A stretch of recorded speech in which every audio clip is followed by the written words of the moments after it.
Okay. Hello, everyone. Juan, can't see you Oh, anymore. one You second. disappeared on us. 1 second. I'm coming back in. All right. Okay, well, hello to everyone watching. This is Magnus here, and I'm with Rivers of Sovereign and the Bitcoin Walk in Scotland, and also Juan, who's being mysterious. We can't see him quite yet. Juan of La Bitcoinera in Honduras. There he is. Hey, Hello, how's it hello. going? Yes. Looking good with the beard, Juan. I'm liking it. Thank you. Last time I saw you were freshly shaven. So, yeah. So, to all our viewers, these are two of my favorite people in the Bitcoin world, and they are here united, and it's gonna be a fun time. Can we start, guys? Maybe you could just go over what you get up to. Rivers, do you want to start, please? Sure. I'm a Scrum Master at Sovereign. I work with the development teams. We built the DeFi protocol, Sovereign, DeFi on Bitcoin. And I'm also the founder of Bitcoin Walk. It's a weekly meetup every Sat. We go for a walk every Saturday. We go for a walk and we talk about Bitcoin. So it's kind of walking meetup, slightly different than usual get together in the pub. And yeah, it's been an interesting. Well, both things are super interesting. Being in the Bitcoin space is generally a roller coaster and a lot of fun. So happy to be here. I'm curious. Do you go out when it rains, when it hails, or just sunshine? You know what? I think Satoshi's looking after us because it never rains in Ah, Scotland. I mean, it's in Scotland, so you're kind of ready for the rain, aren't you? We are. No, I mean, there's a saying that goes that if you don't like the Scottish weather, just wait 15 minutes.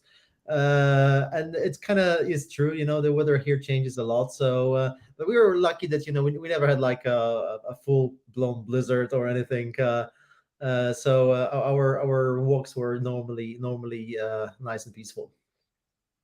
Very good. Cool. Well, thank you for being here. Good sir. Juan, you're one of the more interesting fellows I've met in the Bitcoin world, honestly. You want to give us the lowdown of what you're up to with La Bitcoinera and in general? Yeah, so La Bitcoinera is just a Bitcoin ATM company in Honduras. We were the first, and we are the first still, where you can buy Bitcoin with Honduran money. So that's our mission. So we actually, unfortunately, had to remove like 2 ATMs because they weren't getting much volume.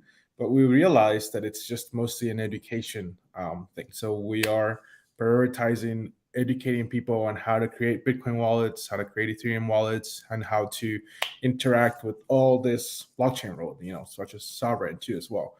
So we're working on educating them. We went to a group of Honduras went to DevCon Bogota in October. That was very cool.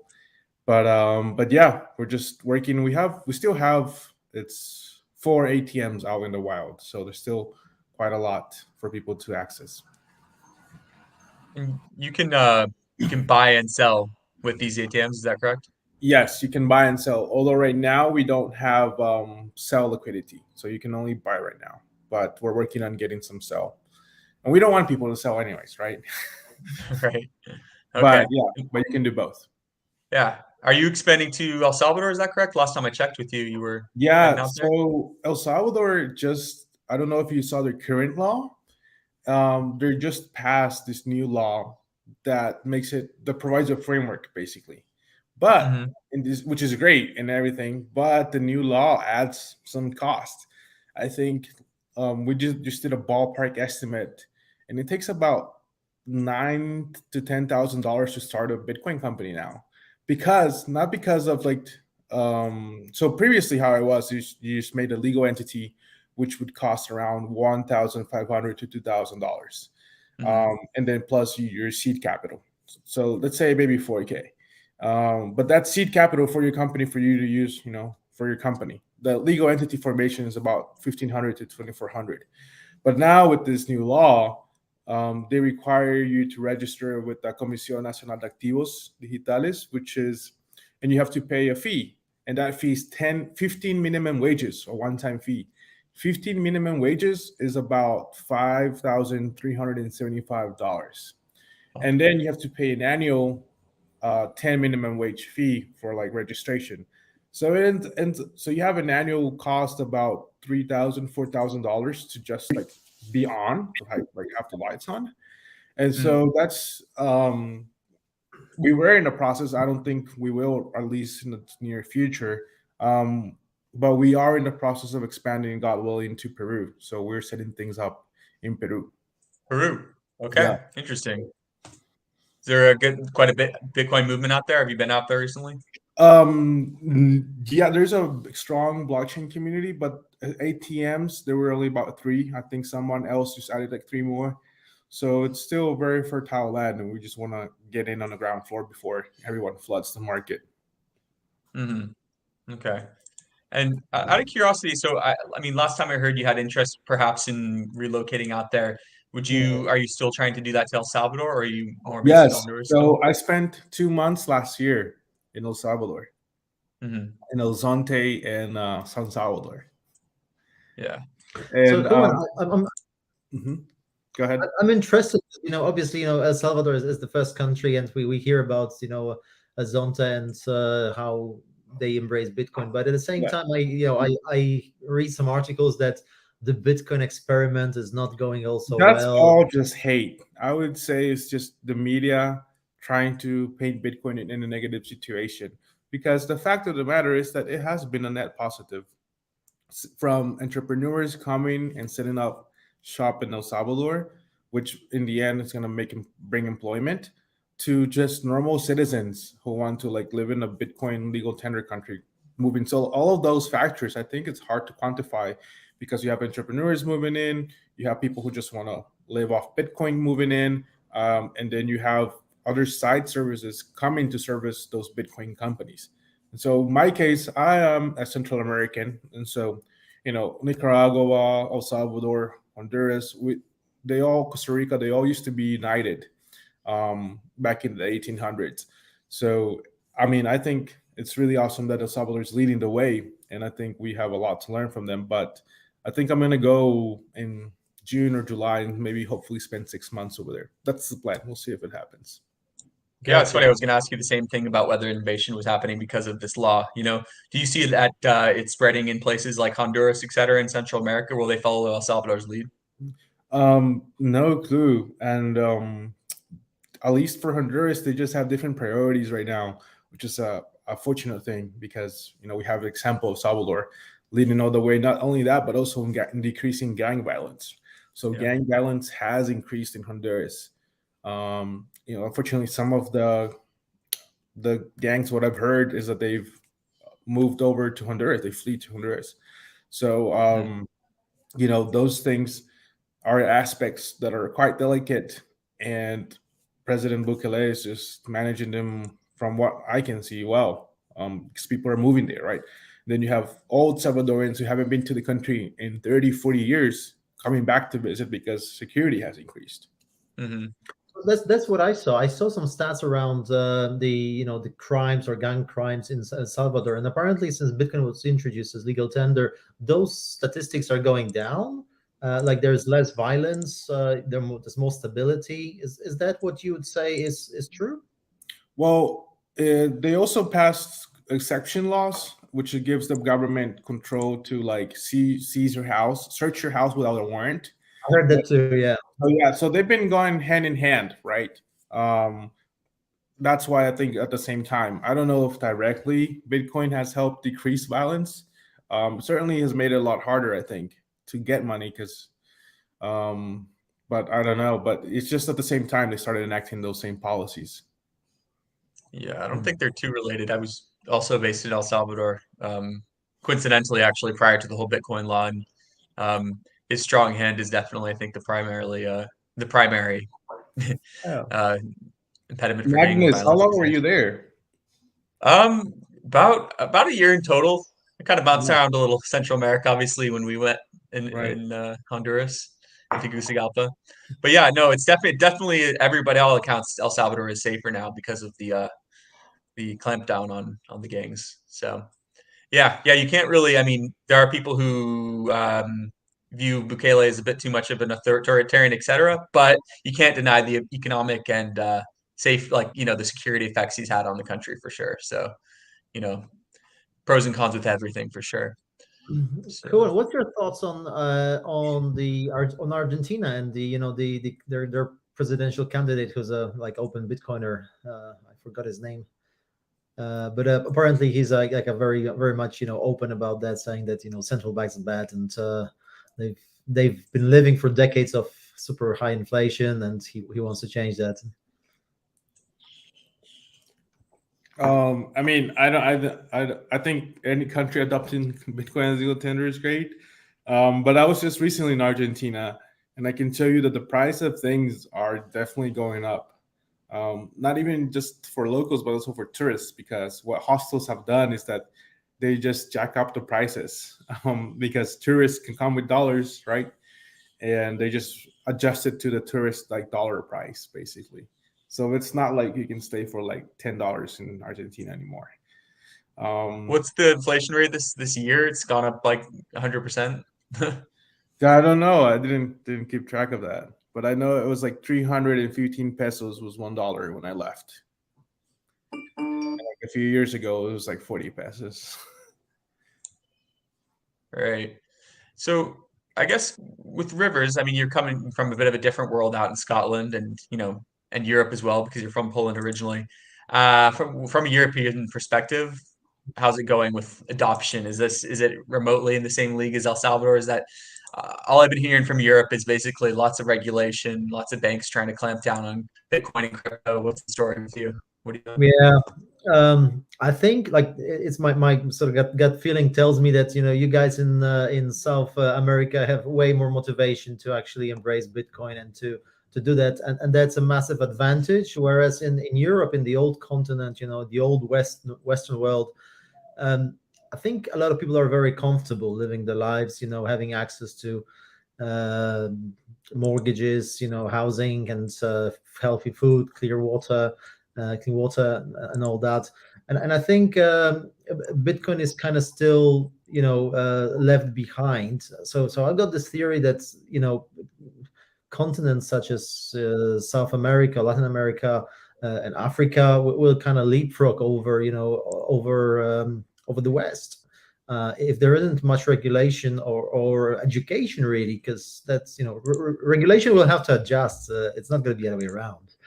Markets will be created. I think if Europe doesn't embrace that, and same thing applies to the States, which I think I think states are more ahead than Europe is, because Europe is still divided, many countries, European Union, you got ECB, the European Central Bank issuing euros, and that's a very kind of old, convoluted, very complicated mechanism. And to break through with the message that you've got this free money that's independent of any state, any government, any central bank, is honest, it depends on math. It's kind of hard, people don't trust it that much. I think, and Juan, correct me if I'm wrong, but I think from sort of people of 40 years and younger, I think people in Southern America are familiar with Bitcoin and probably had some experience using it, right? Yeah, but how do I say this?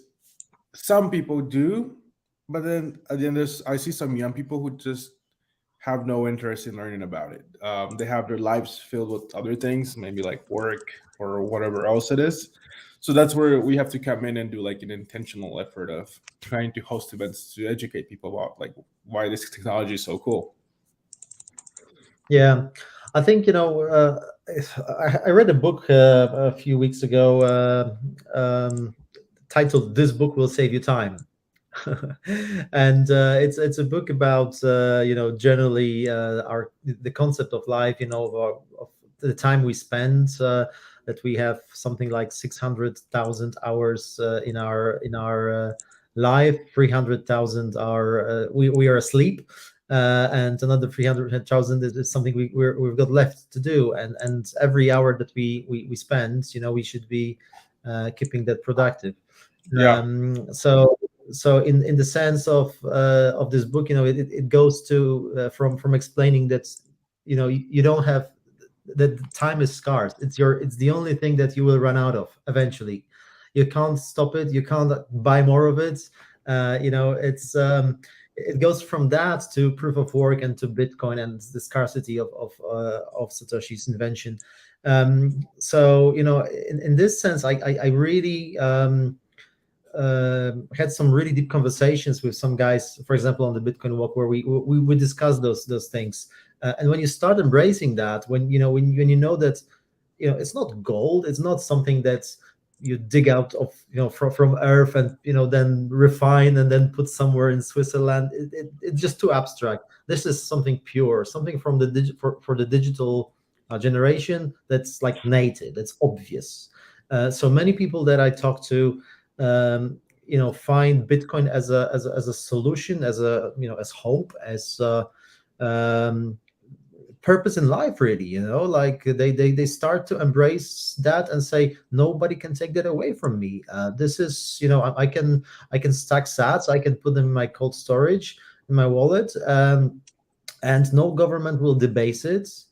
No government will manipulate that.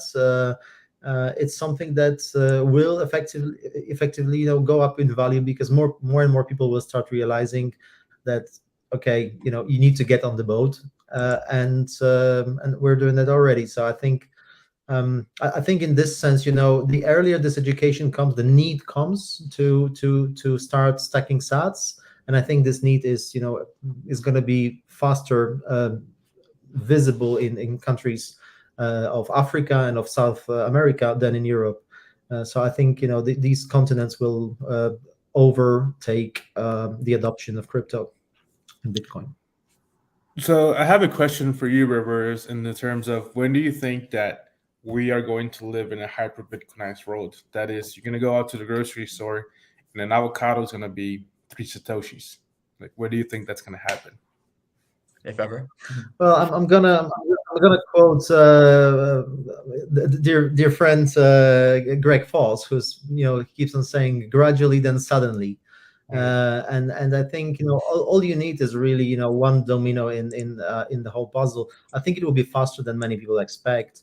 Right now, we're kind of in a bear market. The institutional investments is kind of lining up, slowly being a little shy, getting some exposure to Bitcoin, or preparing to get into Bitcoin.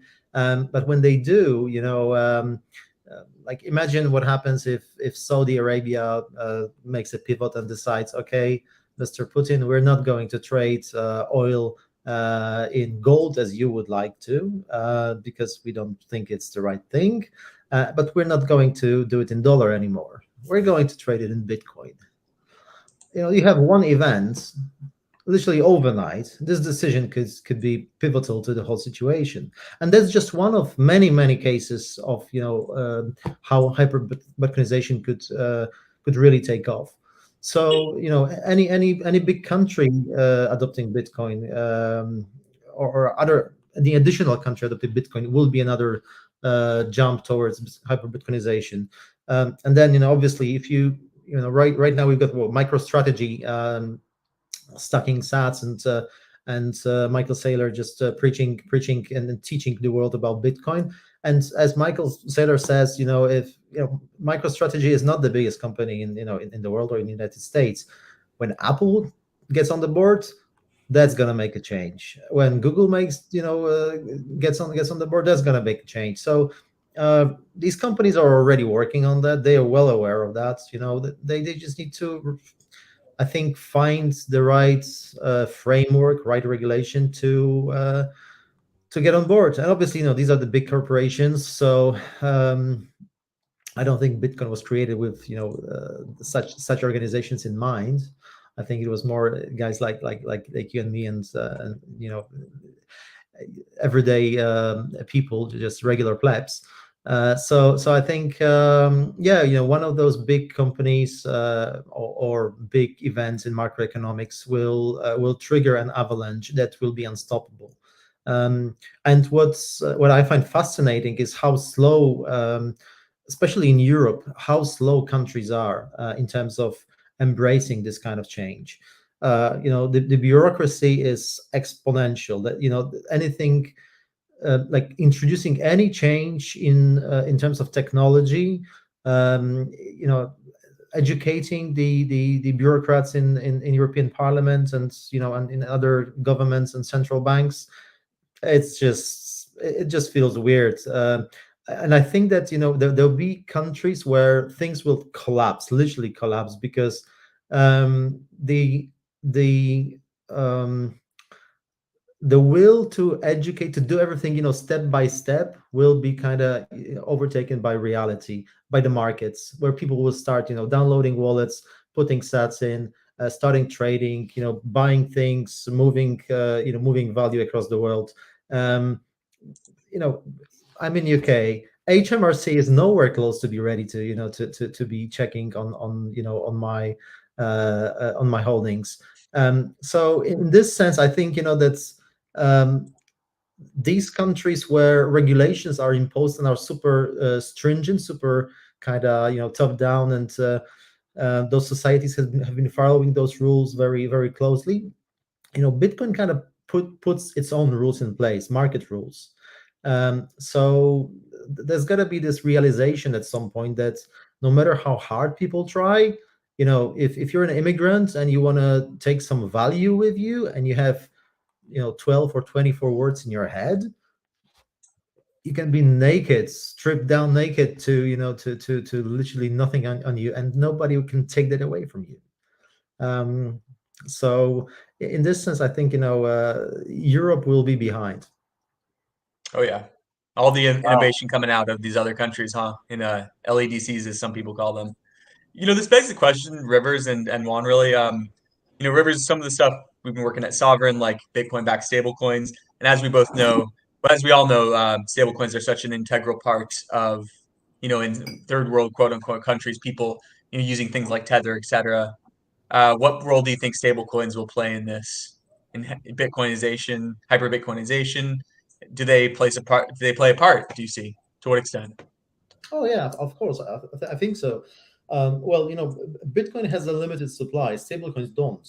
As we know, they're being, dollars are being printed, euros are being printed, and the pace of printing is just mind blowing. Like, you just can't really embrace that. And I love this meme where I think it's from The Simpsons, saying, if banks can, if governments can print money, why do I have to pay taxes? Because it's kind of counterintuitive and makes no sense, right? Right. But essentially, I think that stable coins, are, and especially right now, the domination of dollar in the world is still very strong.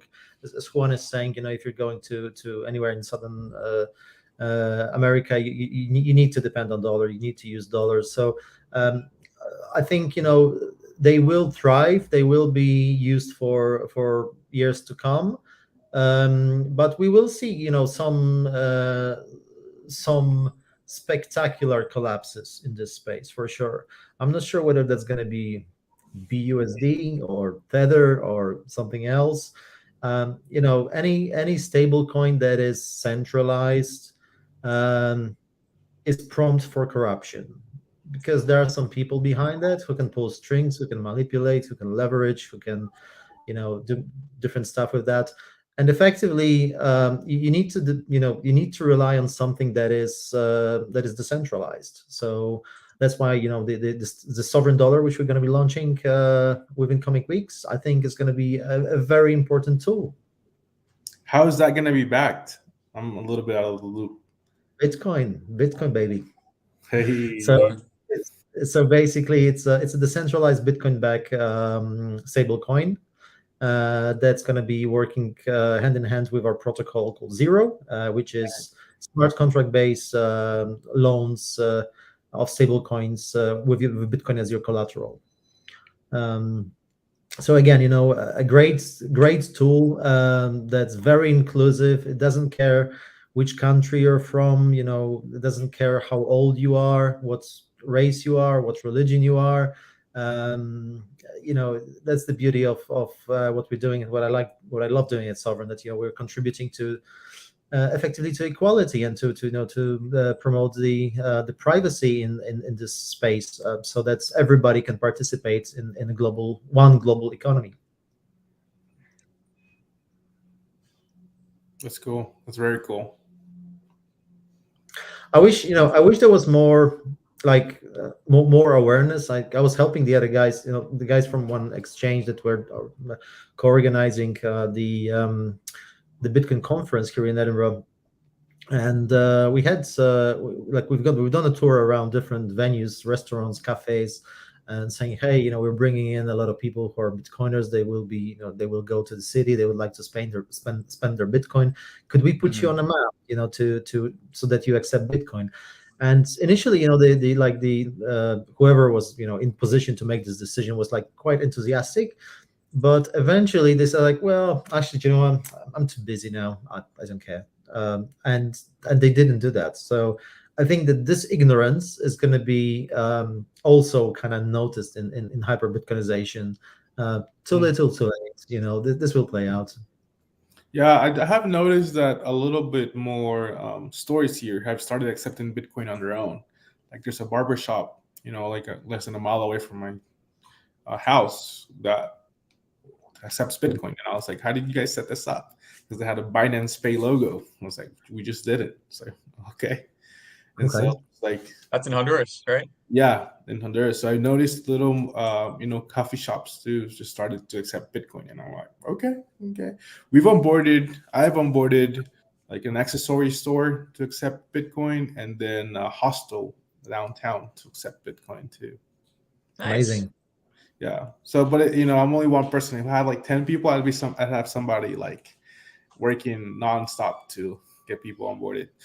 We've also been suggesting people to use Tianki. I don't know if you guys have heard of Tianki.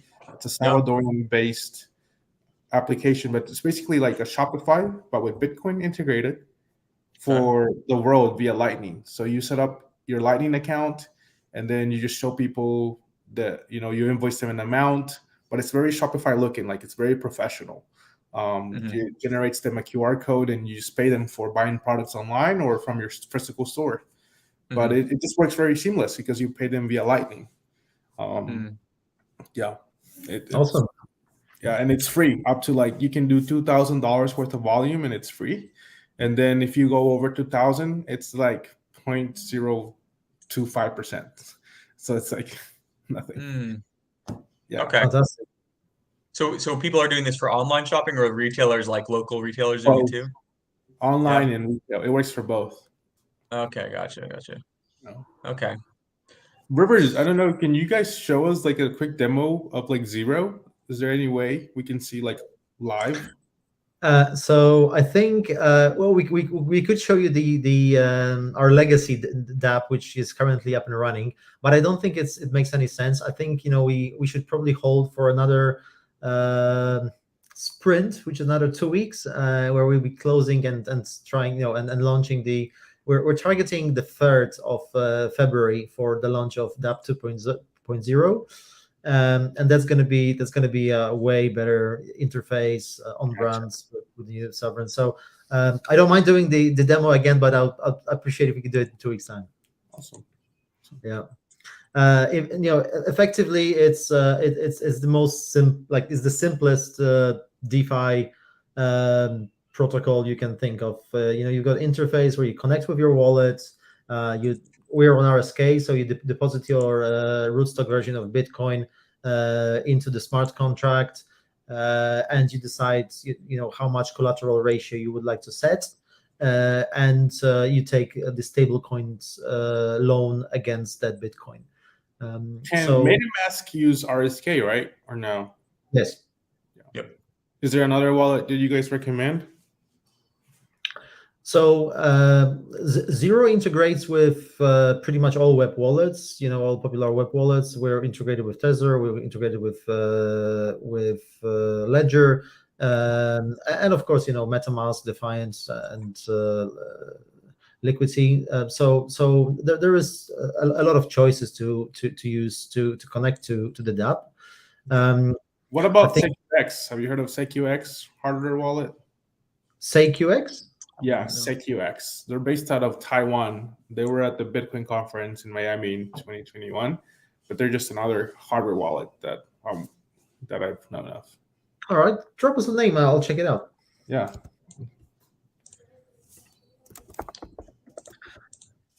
All right, guys. So let's get to one question.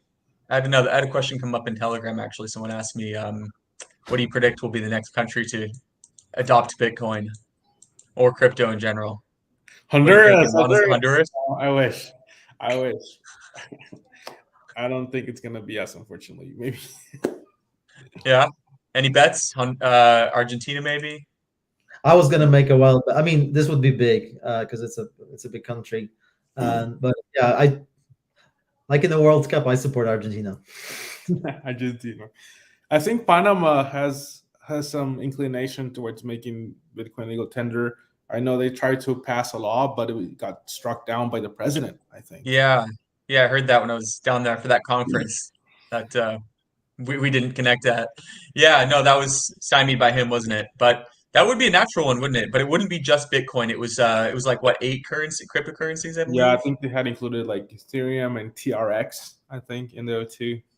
Yeah. TRX. Right. Yeah. Rivers, so you're thinking Argentina would be the next country to adopt Well, Bitcoin. I'd love it to be somewhere closer. And I know Hmm. there's been efforts around, making Madeira sort of European Bitcoin beach. But I wonder, how much work it will take, and what's needed for this to happen. I know that the governor of Madeira is kind of, interested and probably would be not opposed to the idea, because this would attract a lot of tourists. Well, effectively making Madeira a kind of haven, financial haven or crypto haven in Europe. Yeah, tourist destination, yeah. Exactly, yeah. So they would benefit massively from that. But I think it's not going to be very obvious because of the bureaucracy and lack of agility that Europe doesn't have. Yeah, I see a comment here that says Brazil in all caps. So someone's thinking Brazil. Someone's excited. I've heard some stuff out there. Yeah, I don't know what comes up to mind out there. Didn't they have like a bill they were looking at as well in Brazil for Bitcoin? I think they did. I think they did. It has to come from the executive. Like if it doesn't come from the executive, I think it's hardly gonna pass. Mm-hmm. Mm-hmm. Juan, what do you think about the aspect of the Bitcoin law in El Salvador, in which the article in which people it's mandatory to accept Bitcoin, quote unquote? Do you think this should be mandatory by law, or do you think there should be a libertarian approach taken? I'm sorry, it broke up a little bit. The what article? Oh, it's the article in El Salvador in like pertaining to merchants having to accept it as legal tender. It's a Oh, right. requirement. Yeah. Yeah. So about that, I mean, I think, and President Bukele spoke about that the article, the law was phrased in such a way that you don't have to accept it. And that's the reality. Unfortunately, I don't know if this is a good thing or a bad thing. It's probably a bad thing. But in Latin America, like sometimes you put a law, and then in practice, it's just worked out differently. So I think he mentioned that merchants don't have to accept Bitcoin if they don't want to, but it was like more in the enforcement of the law, not mostly in the text. I think that's what that was.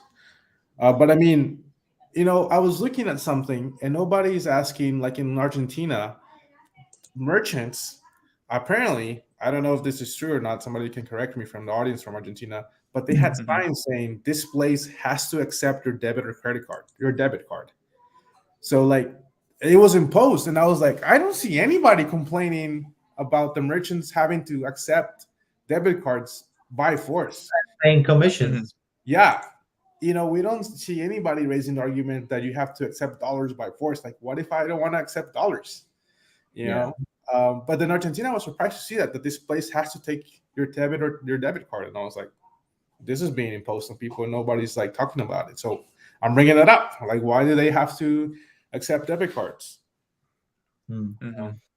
Well, I think that's where a lot of countries are going with the no cash um, policy. So there will be more and more places where only cards will be accepted, or Bitcoin, perhaps, I don't know. But yeah, that's super interesting. I mean, obviously, we live in a digital age, and payments should be made digitally where possible. But at the same time, I understand why a lot of people, so many people, are kind of keen to stick on to using cash for different reasons. And that's another reason why I think having a independent KYC free stable coin, access to such a stable coin is important. So yeah, it's going to be interesting. What's the smart contract risk for those smart contracts that you're doing? How are you guys handling the security of them? Well, we've got multiple audits in place. We've got 2 rounds of internal reviews before it goes out. So I would say the QA process and the auditing process is quite rigid. So before we launch anything, obviously it's tested quite heavily, and then goes to testnet first for further testing. So far we've been quite lucky. Obviously, it's just smart contract, so it's code written by people that can be exploited by people. So it needs to be written appropriately. However, Zero has been up and running for about 6 months now, 7 months, and we haven't had any sort of vulnerabilities or exploits on that. So it proves to be quite secure.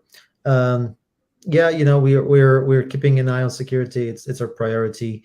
And I think what Sovereign does is, we're not, we don't want to be first to market. We want to be probably second to market, but well tested and well, check left, right, and center before anything is exposed. We're also secured with with the insurance fund. So whenever there would be a risk of any kind of exploit that would put users' funds in risk, we've got a fund to cover for that. But yeah, these are the kind of things we put in place. Obviously, you need to remember that it's a loan where Bitcoin is your collateral, and Bitcoin price may go up, may go down, and you may fall into liquidation level. So in this case, you would need to either repay your debt or increase your collateral to make sure that you don't get liquidated. But that's that's I had a couple of conversations about that, and my kind of recommendation is just don't be too greedy. Leave some margin there. Have a healthy collateral ratio of around 180, maybe 200%, and you'll be fine. It's not going to happen to you.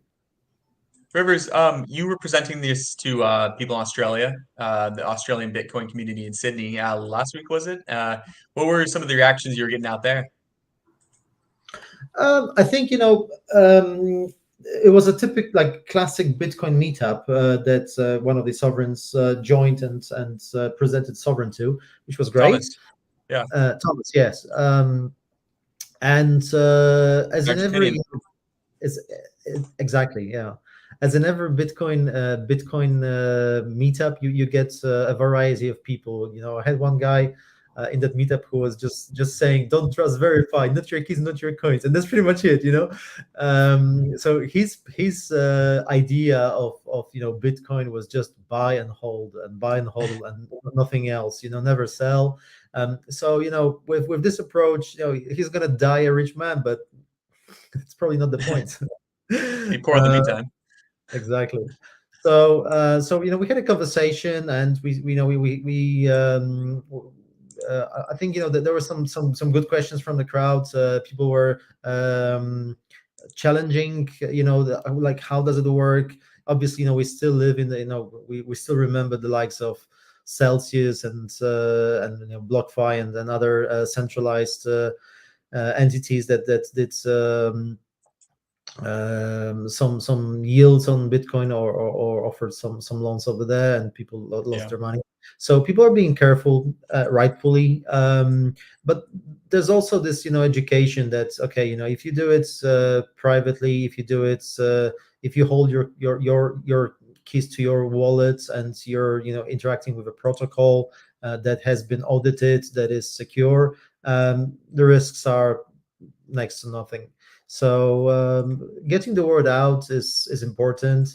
I think one of the things that people didn't realize is that you can do DeFi on Bitcoin. So we did a little. Thomas did a great kind of explanation of RSK, how this brings the Ethereum compatible smart contracts to the world of Bitcoin. And effectively, that's quite powerful to be able to create. What we're doing with Zero is it's a very basic, a very simple protocol. It's a very simple financial product. There are other things that could be done with that, and like in terms of finance, many options can be explored in the future to create new tools, new financial instruments, using this technology, using Solidity and building on top of that. So I think the reception was overall pretty good. People were. I think Thomas was actually doing a live demo with his account, so he was showing the old DApp, and yeah, that was pretty cool. People liked it. People were really interested. What I mean, I gotta ask, like products like Zero and DeFi in general and Bitcoin, Juan, what do you see that catching on, or what would there be use cases in Honduras per se, or in Latin America in general? Begs the question. I think again, it just goes back to the education. People don't know how to interact with rootstock as much as they do know how to interact with Ethereum and Uniswap and all this DeFi. Hmm. Again, I think it's also an issue that Solana had, because many people, at least from what I've seen here in Central America, don't manage Solana much because it requires a different wallet and all this. Basically, the same thing as Ethereum, but it's Okay. like just another wallet. So I think if an application just like MetaMask would be able to consolidate everything, and I think efforts have to be into educating people about how to use rootstock and how to convert BTC to RBTC and back and forth, right? So if you ever want to do something like that, I'd be happy to help. We're having a meetup next week where we're just going to teach people how to open up a basic Bitcoin or Ethereum wallet. And so I think rootstock needs to be added to that so I can get more users. Awesome. Well, we need to connect you with the guys, with our friends from RSK, and Mm. I'm sure they'll be interested to help out with that. Yeah. Also, one is probably mentioned is that at Sovereign we're also building an SDK for Zero, so we'll be able to present a white labeled solution for any third party that would like to integrate smart contract based loans. It's still early, but I think we'll be releasing that within a month or so. So at this point, I don't think the rootstock layer and the technical difficulties will be important. I think the experience we're building with that is going to be quite smooth and frictionless for end user. Okay. Yeah, I think it's just growing those users, getting people to use this, because it's really wild to use a decentralized exchange. You don't have to ask anyone. You just swap your coin for other coin and you're good to go. It really is amazing. Absolutely. Perhaps a noob question, Juan, but would there ever be a point where we can get, in La Bitcoinera doing non-KYC ATMs in Latin America? I think it would depend on the jurisdiction. I think it would Mhm. depend on the jurisdiction.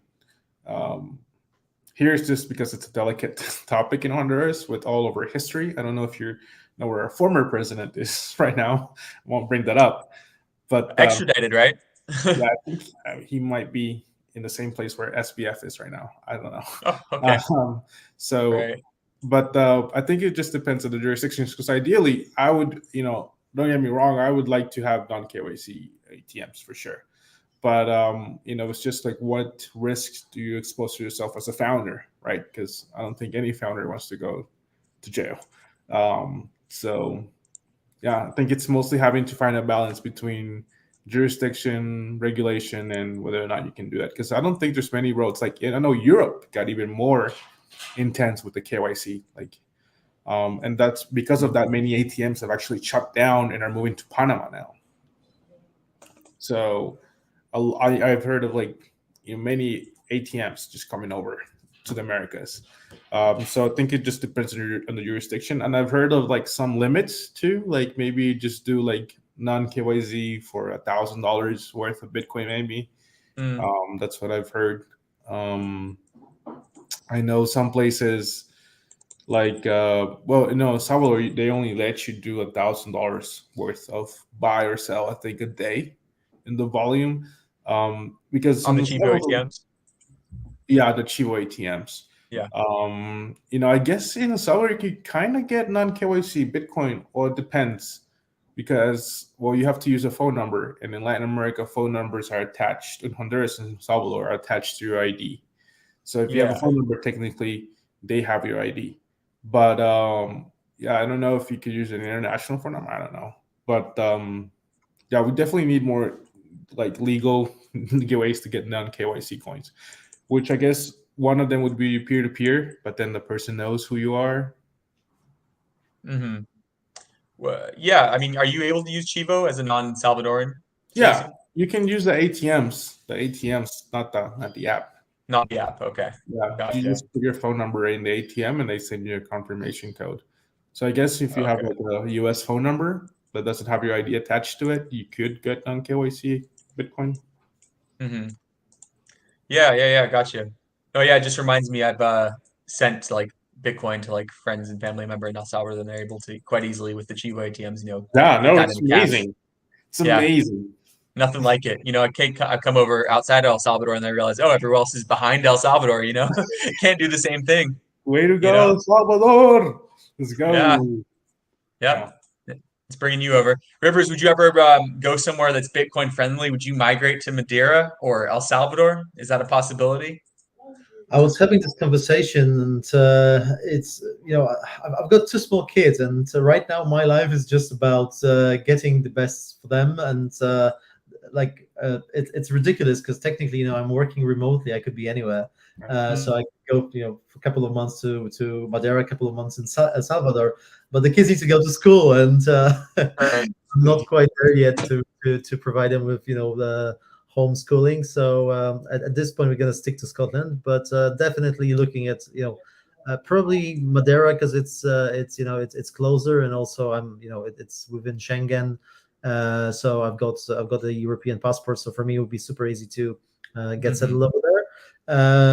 But not just yet. I think I need another few years to actually make a move from here. Actually, Scotland is pretty good. I like it in here. You got plenty of outdoors, nice ways for trekking and stuff like that. So yeah, you guys should Mm. come. Sure. I might take you up on that. Can you I'll be get I'll Definitely. KYC be, I'll be Bitcoin in the pleasure to I'll be pleasure to host you and to bring you as a special guest to Bitcoin Walk as well. And who We'll knows? love Maybe it. we can set up an ATM here in Edinburgh as well. What's the regulation over there? I'm sure it's really tight in the UK. It's pretty tight. Well, they removed the ATMs, right, from the Yes, UK. yes, yes. I remember there was a network of ATMs, but it's been removed. Yeah, I'm not sure about the ATMs right now, but You know, yeah, it's Sorry, not I easy. broke up. There are no ATMs in the UK. I didn't quite catch you. No, I don't think there are anymore. they removed Wow. them by They law. were- yeah, and there were quite a few. I Yeah. remember seeing one in the shop, like in off license shop, just literally around the corner. So when I was living in London, so there were quite a few. Right now, not so much.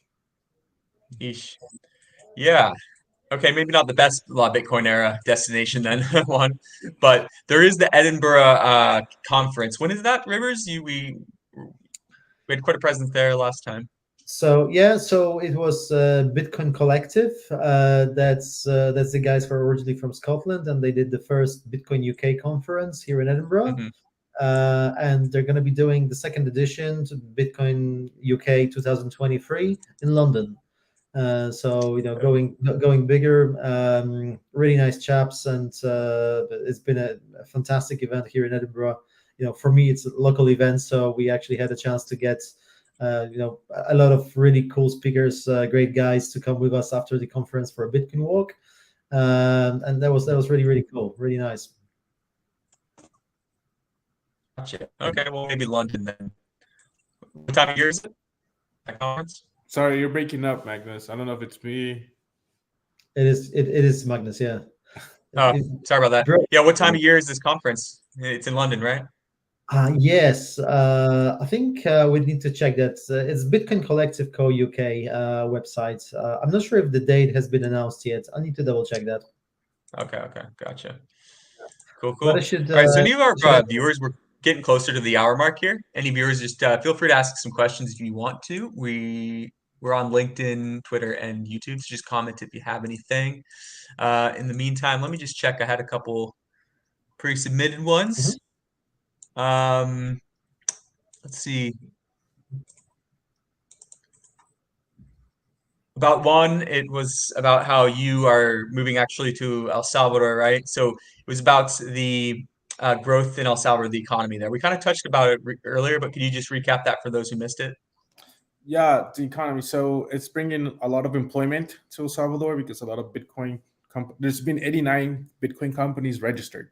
That was the official number like 6 months ago. So it might be more. Okay. Yeah.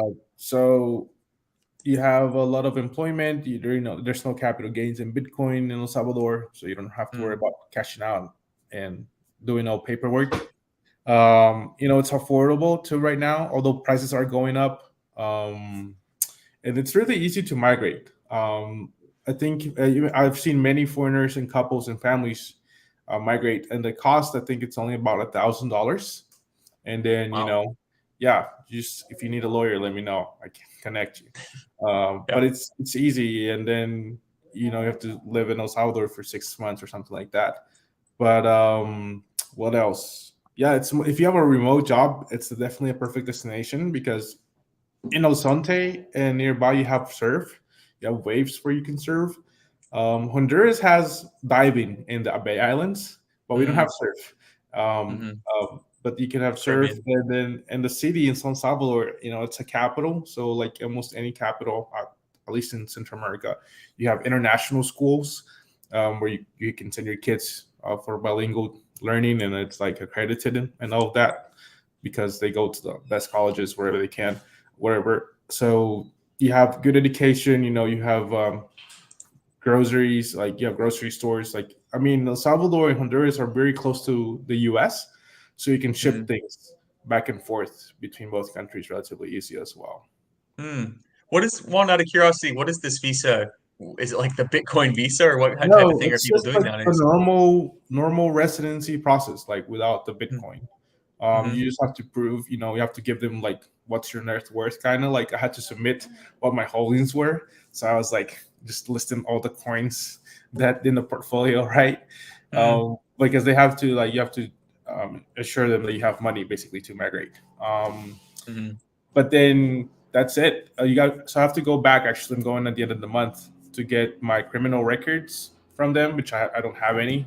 But it's a paper that only lasts about six. Sorry, there's a plane going over.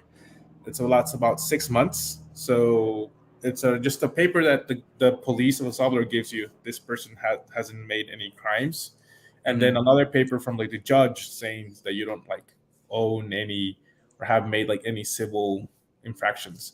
And so once you get that, you give that to them, and that's pretty much it. Then you just wait, and you live in El Salvador while you wait. Brilliant. Yeah. And then That's like like, after sorry. I think after like 6 months or a year, you get your residency card. I think it's might be a year. Gotcha. Yeah, sorry, you're cutting off a bit. I didn't mean to cut you off there. Yeah, awesome, man. Yeah, it sounds like kind of like Florida residency, where you just 6 months you have to be there, and then you're officially a resident, right? Yeah, and I mean it's just finding a lawyer, and it's not hard. And people think that a lawyer's going to cost me thousands of dollars. That's true in the U.S. and like maybe the U.K. or Canada, but lawyers are more affordable in Central America. Like, yeah.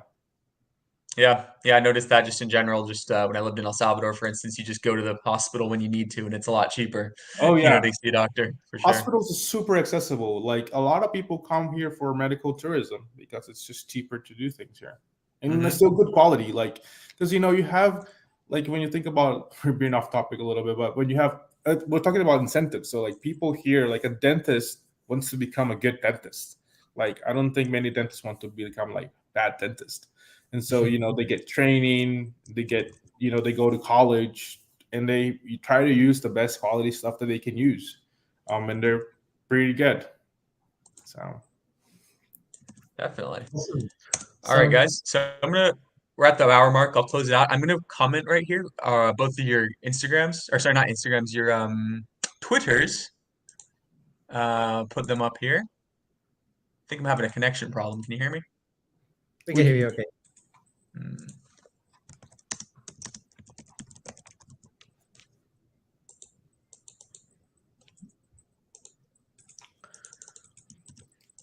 Hello, hello. Can you hear me? yeah, we Yep. can hear you. Oh, So sorry about that. I think I cut out. before a little bit, now I think it's better. Okay, sorry about that. Okay, so I commented to anyone watching your Twitter handles. So it's at 0xrivers. Is that an O or a 0 rivers? That's 0x. Great. At 0xrivers. This man is from Sovereign. He's the Bitcoin Walk founder in Scotland. Really great source of Bitcoin thinking and information. I am a fan of your tweets, so I recommend it to anyone watching. And of course, Juan Mayen from Bitcoinera, a true Bitcoin entrepreneur right here. So I'm really proud to know you and everything you're getting up to, making Bitcoin ATMs all over Latin America. So you're in Honduras, going to El Salvador, going to Peru next, right? Yeah, that's the plan. Yeah, nice. So just little by little, hyper Bitcoinizations. These fellows are warriors for the Bitcoin cause and mission. So good on both of you, and happy to have you both here. So thank you Thank very you for much. inviting us, Magnus. Yes. Well, Thanks. maybe we could do another sequel to this in a couple weeks. Sure. Fantastic. Sounds good. All the best one.